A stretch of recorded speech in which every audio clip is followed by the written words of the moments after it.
दोस्तों हमारे चैनल दर्पण ज्ञान सागर में आप सभी का स्वागत है। तो सभी भाइयों को जय श्री राधे जय श्री कृष्णा। तो मित्रों, आज हम आपके लिए बहुत ही ज्ञानवर्धक कहानी लेकर के आए हैं। आज की कहानी है कि स्त्री और पुरुष की ऐसी कौन सी चीज़ होती है जो घर को स्वर्ग बना देती है।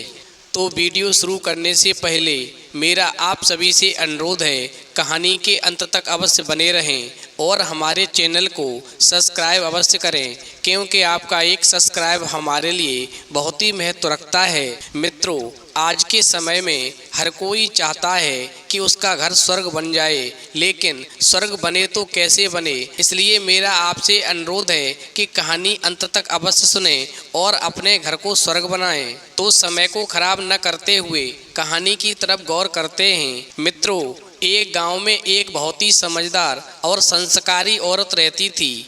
एक बार वो अपने बेटे के साथ में सुबह सुबह कहीं जा रही थी। तभी एक दुष्ट औरत उन दोनों माँ बेटे के रास्ते में आ गई और उस लड़के की माँ को बहुत ही बुरा भला कहने लगी। इस दुष्ट औरत ने लड़के की माँ को बहुत सारे अपशब्द कहे, लेकिन फिर भी उस औरत की बातों का उस लड़के की माँ पर कोई असर नहीं हुआ और वो संस्कारी औरत मुस्कुराते हुए आगे बढ़ गई। मित्रों, जब उस दुष्ट औरत ने देखा कि उस संस्कारी औरत पर उसकी बातों का कोई असर नहीं हुआ, तो वो और ज़्यादा गुस्सा हो गई और उस दुष्ट औरत ने सोचा कि मैं इससे भी ज़्यादा इसे बुरा बोलती हूँ तो फिर निश्चित ही ये मुझको जवाब देगी। अब तो वो दुष्ट औरत जो थी उस लड़के की माँ, उसके पति और उसके परिवार के लिए बहुत ही बुरा भला कहने लगी। मित्रों, इतना सुनने के बाद भी वो संस्कारी औरत जो थी बिना कुछ कहे हुए आगे बढ़ती रही। अब काफ़ी देर भला बुरा कहने के बाद भी जब उस संस्कारी औरत ने उस दुष्ट औरत को अपनी कोई प्रतिक्रिया नहीं दी, तो वो दुष्ट औरत उस संस्कारी औरत को गाली दे दे करके थक गई और फिर संस्कारी औरत के रास्ते से हट गई और वो दूसरे रास्ते पर चली गई। मित्रों, उस दुष्ट औरत के जाते ही संस्कारी औरत के बेटे ने अपनी माँ से पूछा, माँ, उस औरत ने आपको इतना बुरा भला कहा, पिताजी और घर के अन्य लोगों तक के लिए उसने बुरी बातें कहीं, आपने फिर भी उस दुष्ट औरत की बातों का कोई जवाब क्यों नहीं दिया। वो औरत आपसे कुछ भी मन में आता रहा वही बोलती रही और आप सुनकर के मुस्कुराती रहीं। क्या आपको उसकी बातों से जरा भी कष्ट नहीं हुआ?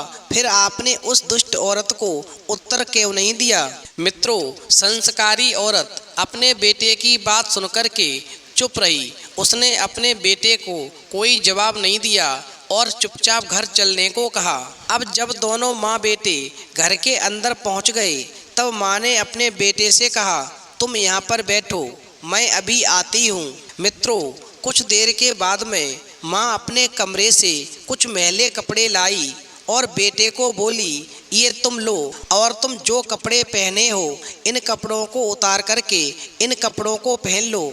मित्रों, इस पर बेटे ने कहा, माँ, ये कपड़े तो बहुत गंदे हो रहे हैं, मैं इन कपड़ों को कैसे पहन सकता हूँ, इन कपड़ों में तो दुर्गंध आ रही है। अब बेटे ने उन मैले कपड़ों को हाथ में लेते ही उन्हें दूर फेंक दिया।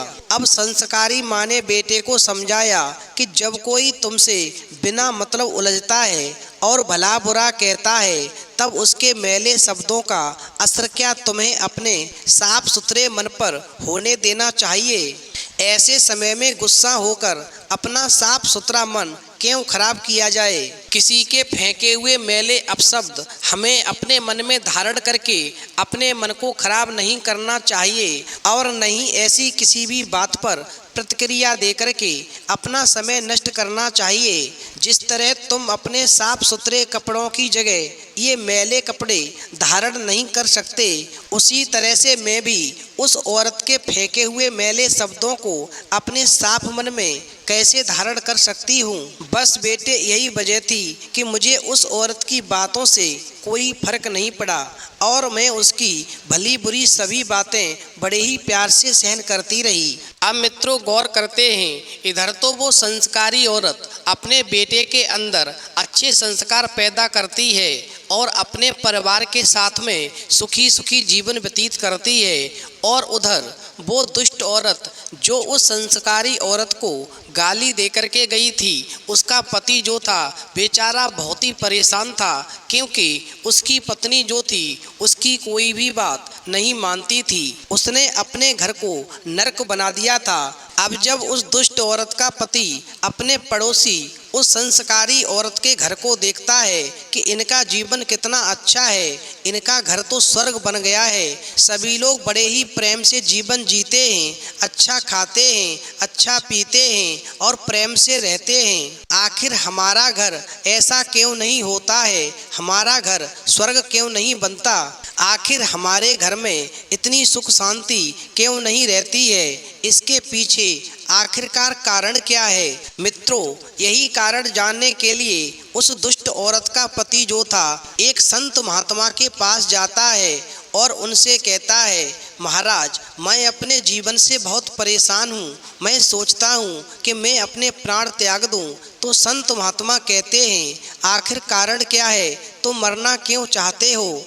तो वो दुष्ट औरत का पति कहता है, महाराज, मैं देखता हूँ कि हमारे पड़ोस में एक औरत रहती है, उनके घर में बहुत ही प्रेम से सभी रहते हैं, अच्छा खाते हैं, अच्छा पीते हैं, उनके यहाँ पर किसी भी प्रकार के झगड़े नहीं होते, आखिरकार हमारा जीवन नरक क्यों बना हुआ है। अब मित्रों, वो सन्यासी महात्मा कहने लगे, आज मैं तुम्हें दो बातें ऐसी बताता हूँ, स्त्री और पुरुष की ऐसी एक ताकत है जिसकी वजह से घर स्वर्ग बन जाता है। सबसे पहले स्त्री की ताकत के बारे में समझ लो।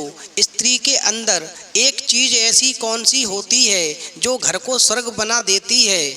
मधुर वाणी के दम पर ही स्त्रियां हर किसी को अपना मुरीद बना लेती हैं। मधुर बोलने वाली स्त्री का हर जगह सम्मान होता है। स्त्री का ये गुण कुल का मान बढ़ाता है और घर को स्वर्ग बना देता है, और इस शक्ति की बदौलत ही घर की कई पीढ़ियों को अच्छे संस्कार मिलते हैं। तुम्हारी स्त्री की वाणी बिल्कुल मधुर नहीं है, इस वजह से तुम्हारा घर नरक बना हुआ है। अब समझ लो, स्त्री की तरह ही मनुष्य के अंदर भी एक चीज ऐसी होती है जो घर को स्वर्ग बना देती है। अब तुम मेरी बात को ध्यान से समझना। मनुष्य का ज्ञान ही उसकी सबसे बड़ी ताकत और पूंजी है। इसी के दम पर वो उस समाज में पद और प्रतिष्ठा पाता है, और इतना ही नहीं, विपरीत हालात में भी ज्ञान ही वो शक्ति है जो संकटों से उबारने में उस व्यक्ति की मदद करती है।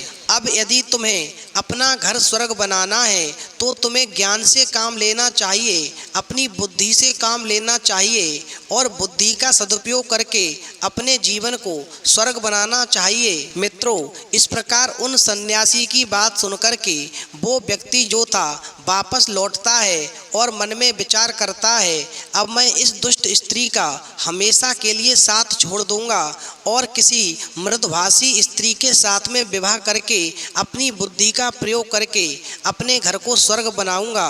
मित्रों, इस प्रकार समय धीरे धीरे गुजरता गया और एक दिन उस व्यक्ति ने एक मृदभाषी स्त्री तलाश करके उसके साथ में अपना विवाह किया और फिर अपने घर को स्वर्ग बना करके अपने परिवार के साथ में प्रेम पूर्वक जीवन व्यतीत करने लगा। तो मित्रों, इस कहानी से ये सीख मिलती है कि स्त्री का मृदभाषी होना और मनुष्य का ज्ञानवान होना घर को स्वर्ग बना देता है, और इसके विपरीत मनुष्य का जीवन पूरी तरह नरक बन जाता है। तो यदि आपको ये कहानी पसंद आई हो तो प्लीज़ आप हमारे चैनल को अभी सब्सक्राइब अवश्य करें, क्योंकि आपका एक सब्सक्राइब हमारे लिए बहुत ही महत्व रखता है। तो इस वीडियो में इतना ही, फिर मिलेंगे एक नई वीडियो में नई कहानी के साथ। तब तक के लिए जय श्री राधे, जय श्री कृष्णा।